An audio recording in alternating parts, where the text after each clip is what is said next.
दोस्तों आज की वीडियो में मैं आप लोगों को 2021 में ही रिलीज हुआ एक अंडररेटेड थ्रिलर मूवी रिट्रीट का स्टोरी एक्सप्लेन करने वाला हूँ, जिसे कि IMDb पे 4.7 रेटिंग मिला है। तो मूवी की एक्सप्लेनेशन शुरू करने से पहले एक छोटा सा रिक्वेस्ट है कि अगर आप हमारे चैनल पे नए हो तो स्टोरी टेलर को सब्सक्राइब करके बेल नोटिफिकेशन को ऑल पे सेट कर दो आने वाले ऐसे ही वीडियोस के नोटिफिकेशन पाके उसे देखने के लिए। तो चलो वीडियो को शुरू करते हैं। में हम एक कपल को देख पाते हैं जिनका नाम था स्कॉट और बिली, जो दोनों मिलकर टाउन से दूर एक फॉरेस्ट के अंदर रहा कॉटेज में वैकेशन के लिए जा रहे थे।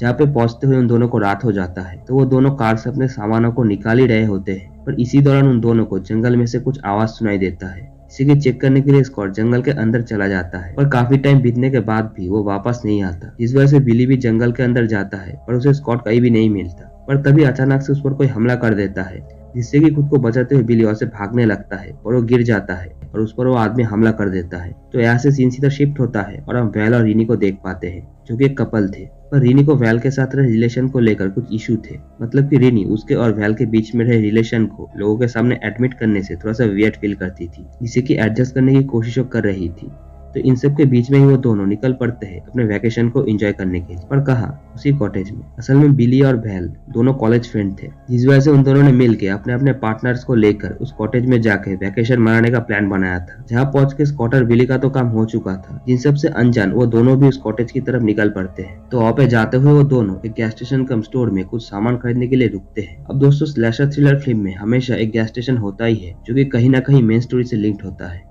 खैर, स्टोर में शॉपिंग के दौरान वैल की मुलाकात जेम्स नाम के एक आदमी से होता है, जो कि वैल के साथ फ्लर्ट कर रहा होता है। जहाँ पे बातों बातों में ही वैल जेम्स को बताती है कि वो अपने गर्लफ्रेंड रिनी के साथ मिलकर उस कॉटेज में वैकेशन के लिए जा रही है। जिस बातों के बाद वो दोनों फिर से अपने रास्ते पे निकल जाते हैं और कुछ ही टाइम में उस कॉटेज तक पहुंच भी जाते हैं, जहाँ पे पहले से स्कॉट और बिली का कार पार्क था। जो देख के वो दोनों अपने सामानों को लेके कॉटेज के अंदर एंटर होते हैं, पर वहाँ पे उन्हें कोई भी नहीं मिलता। तो वो सब मिलके उन दोनों को घर के अंदर ढूंढने लगती है, पर उन्हें कुछ भी नहीं पता चलता। इसलिए वैल उन दोनों को कंटिन्यू कॉल करने लगती है, पर उसे कोई भी रिस्पॉन्स नहीं मिलता। तो रीनी वैल को चिल करने के लिए बोलती है कि शायद बिली और स्कॉट जंगल के अंदर घूमने के लिए गए होंगे, तो इस बारे में वैल ज्यादा चिंता ना करे। जो कहते हुए रीनी वैल के मोबाइल को वहीं पे रख देती है और अपने मूड को फ्रेश करने के लिए वो दोनों फॉरेस्ट के अंदर घूमने के लिए चले जाते हैं। तो उन दोनों पर कोई नजर भी रख रहा था। इन सबसे अनजान वो दोनों घूमते हुए एक जगह पे पहुंचते हैं, जहाँ पर उन्हें जंगल के बीच में एक स्टेयर जैसा कुछ दिखाई देता है, जिसपे की रीनी कहती है कि इसे हंटिंग ब्रीड कहा जाता है, जिसपे की अक्सर हंटर्स चढ़ के अपने शिकार को लोकेट करके उन्हें अपना शिकार बनाते हैं। जो सब कुछ सुन के वैल रीनी से पूछती है कि उसे हंटिंग के बारे में इतना कुछ कैसे पता। इसपे की रीनी बोलती है कि उसकी पूरी फैमिली हंटिंग से जुड़े हुए हैं, इसके चलते एक टाइम पे उसने भी काफी सारे हंटिंग किया है, पर अब वो हंटिंग छोड़ चुकी है। तो ये सब बातें करते हुए वो दोनों एक जगह पे बैठते हैं, जहाँ पे बातचीत के दौरान अचानक से वैल को एहसास होता है कि जंगल के अंदर से शायद उन पर कोई नजर रख रहा है।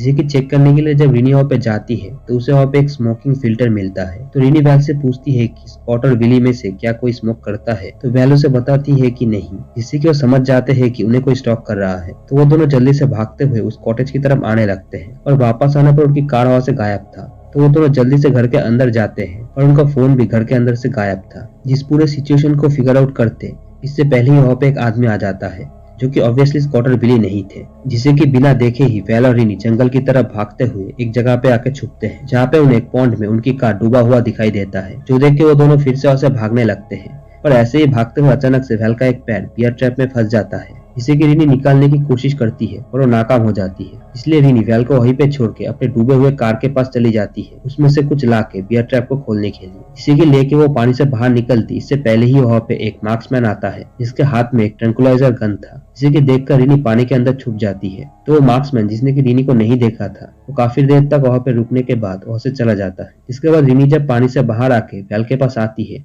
उसे वहाँ पे वैल नहीं मिलता। इस बात को रीनी फिगर आउट करती इससे पहले ही वहाँ पे वो मार्क्समैन आ जाता है, जो कि रीनी को बेहोश कर देता है। तो इसके बाद जब रीनी को होश आता है तो वो खुद को एक रूम में बंधा हुआ पाती है। तो वो हेल्प के लिए चिल्लाने लगती है, पर इस जंगल में उसकी मदद करने के लिए कोई आने तो वाला नहीं था। तो उस रूम के खिड़की में से रीनी का ध्यान जाता है सामने के घर पे, जहाँ पे एक लेडी बैठी हुई थी, पर उसके पीछे अचानक से वो मार्क्समैन पहुंच जाता है। जो देख के रीनी को लगता है कि वो मार्क्समैन शायद उस लेडी को मारने वाला है। बट उसके अगले ही पल में रिनी देखती है कि वो मार्क्समैन तो उस लेडी का हस्बैंड होता है। तो इसके कुछ टाइम बाद वो मार्क्समैन एक कैमरा लेके रिनी के रूम में आता है। तो रिनी उसे कहती है कि उसने उस मार्क्समैन का चेहरा नहीं देखा है, तो अगर वो मार्क्समैन रिनी को छोड़ देगा तो उसके बारे में वो कोई भी इंफॉर्मेशन किसी को नहीं दे पाएगी, तो प्लीज उसे वो छोड़ दे। जो सुनकर मार्क्समैन अपना मार्क्स हटा के रिनी को अपना फेस दिखा के ये समझा देता है कि उसे कोई फर्क नहीं पड़ता कि रिनी ने उसे पहचान लिया है, क्योंकि वो मार्क्समैन जिसका नाम था केविन वो रिनी को जिंदा तो नहीं छोड़ने वाला था। तो इसके बाद केविन रिनी को उसी हालत में छोड़ के वहां से चला जाता है और रिनी हेल्प के लिए चिल्लाने लगती है। तो उसके कुछ टाइम बाद केविन की वाइफ वहां पे आती है जिसका नाम था लिंडा, जो रिनी को पानी पिलाती है।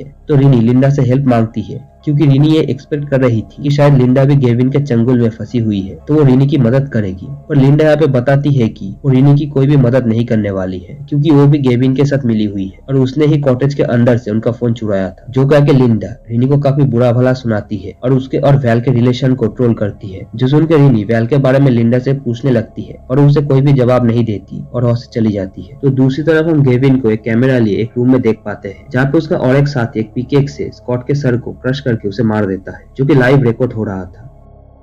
तो दूसरी तरफ रिनी खुद को चेन से आजाद करने के लिए अपनी इससे उसे काफी दर्द होता है, बट एट दी एंड वो खुद को चेन से आजाद कर लेती है। तो इधर लिंडा जो कि सीसीटीवी में रिनी को मॉनिटर कर रही थी, वो देखती है कि रिनी वो सीधा रिनी को ढूंढने के लिए उस रूम में जाती है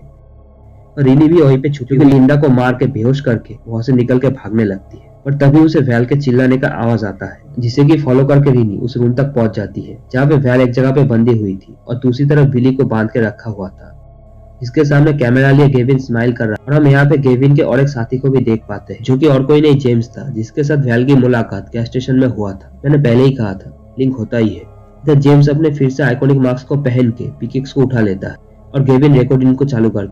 जिसके बाद बिली के लाख बिंदी के बाद भी बड़े ही बेरहमी से जेम्स पिकेक से मार के बिली के हेड को क्रश करके उसे खत्म कर, जो कि रिनी भी वहीं पे छुप के देख रही होती क्योंकि कोई भी प्लान के बिना उन दोनों से भिड़ना रिनी के बस की बात नहीं थी। तो इसके बाद जेम्स वैल को अपना शिकार बनाने के लिए आगे बढ़ रहा होता है, बट तभी वहाँ पे लिंडा घायल हालात में आती है, जो कि रिनी के बारे में उन दोनों को बताती है। तो वो तीनों मिलकर वैल को वहीं पे लॉक करके रिनी को ढूंढने के लिए निकल जाते हैं, जो देख के रिनी अब बाहर आके वैल को छुड़ाती है, पर डोर लॉक होने के कारण वो दोनों वहां से निकल नहीं सकते थे, जिस वजह से वैल वहां पे रहे कुछ लिक्विड्स को लेकर एक एसिड बनाती है। और जब उस रूम में जेम्स फिर से वापस आता है तो रिनी उस एसिड को जेम्स के मुंह में डाल देती है, जिससे उसका फेस जलने लगता है और वो वहां से भाग जाता है। तो वैल और रिनी भी वहां से निकल के सीधा गेविन के घर के पास आ जाते हैं और फिर रिनी चुपके से घर के अंदर घुस के किसी भी कार की चाबी ढूंढने लगती है, पर तभी वहां पे जेम्स आके रिनी पर हमला कर देता है और वो रिनी का गला घोट के उसे मारने ही वाला होता है। तभी पीछे से वैल एक पिकेक से जेम्स के सर पे दे मारती है, जिससे जेम्स वहीं पे मारा जाता है। तो इसके बाद वैल और रिनी घर के मॉनिटर वाले रूम में पहुंचते हैं, जहाँ का सीन देख के वो दोनों ही हैरान थे क्योंकि इन सारे मॉनिटर में इस फॉरेस्ट का हर कोना लाइव चल रहा था, जिसमें स्कॉट और बिली का मर्डर फुटेज भी जिससे कि हजारों के तादाद में लोग देख रहे थे और कौन सा मर्डर बेस्ट हुआ है इस बारे में कमेंट भी कर रहे थे। जिन सब चीजों को डाइजेस्ट करते इससे पहले ही लिंडा एक शॉटगन लेके वहाँ पे आ जाती है, पर रिनी काफी आसानी से लिंडा से उसकी गन छीन के उसी पे पॉइंट कर देती है, जो देख के लिंडा बोलती है कि तुम में इतना गट्स नहीं है कि तुम मुझे शूट कर सको। जो सुनकर रिनी को काफी गुस्सा आता है, पर वो लिंडा को शूट नहीं करती बल्कि वहीं पे रहे एक मॉनिटर से लिंडा के सर को क्रश करके उसे मार देती है। जिसके बाद उनका ध्यान वहाँ के मॉनिटर पे जाता है जहाँ पे गेविन फॉरेस्ट के अंदर गन लिए वैल और रिनी को ढूंढ रहा है। देख के रिनी और वैल शिकारी का ही शिकार करने के लिए गन्स को लेकर निकल पड़ते हैं, जहाँ पे वो दोनों अलग अलग दिशा पे जाके गेविन को ढूंढने लगते हैं। तो रिनी को गेविन मिल भी जाता है, इस पर कि वो गोली चलाती है, पर उसका निशाना चूक जाता है क्योंकि उसके हाथ का एक उंगली टूटा होने के कारण वो ठीक से निशाना नहीं लगा पा रही और देखते ही देखते रिनी के पास सारे बुलेट खत्म हो जाता है, इसलिए अब वो खुद को गेविन के सामने सरेंडर कर देती है। तो गेविन भी रिनी के सामने आ जाता है, पर वो रिनी को शूट करता है इससे पहले ही उसके पेट में आकर एक बुलेट लगता है, जो कि हंटिंग ब्लिंट के ऊपर बैठ के वैल ने चलाया था। तो इसके बाद रिनी लाइव रिकॉर्ड हो रहे एक कैमरा को गेविन के एकदम सामने लाती है और उस कैमरा के सामने ही एक नाइफ से गेविन के गले को इस लाइव मर्डर स्ट्रीमिंग के किस्से को वो हमेशा के लिए खत्म कर देती है। जिसके बाद मूवी के आखिर में हम वैल और रिनी को फॉरेस्ट से निकल के एक रोड पे आते हुए देखते हैं, जहाँ पे एक कार से उन्हें लिफ्ट मिल जाता है और फाइनल सीन में हम वैल और रिनी के रिलेशन को और भी स्ट्रॉन्ग बनते हुए देख पाते हैं, जहाँ पे रिनी भी अब उसके और वैल के रिलेशन को एडमिट करने से किसी के सामने भी नहीं कतराई, जो दिखाते हुए मूवी यहाँ पे खत्म हो जाती है। तो दोस्तों ये था 2021 में रिलीज हुआ स्लैशर फिल्म द रिट्रीट की फुल स्टोरी एक्सप्लेनेशन। अब दोस्तों मेरे वॉइस का हालत काफी खराब है, यह वीडियो देख के समझ पा रहे हैं, जिसे कि ठीक होने में शायद काफी टाइम लग जाएगा। थोड़ा बहुत बीमार चल रहा हूँ, पर वीडियो टाइम से लाने की पूरी कोशिश कर रहा हूँ, जो करने के लिए अगर आप मुझे मोटिवेट करना चाहते हो तो वीडियो को लाइक कर दिया करो यार, और अगर वीडियो पसंद आता है तो वीडियो को शेयर करो। अगर चैनल पे नए हो तो चैनल को सब्सक्राइब करके बेल नोटिफिकेशन कॉल पे सेट कर दो, ऐसे ही वीडियोस के नोटिफिकेशन पाके उसे देखने के लिए। तो मैं मिलूंगा आप लोगों से नेक्स्ट वीडियो में, तब तक के लिए गुड बाय।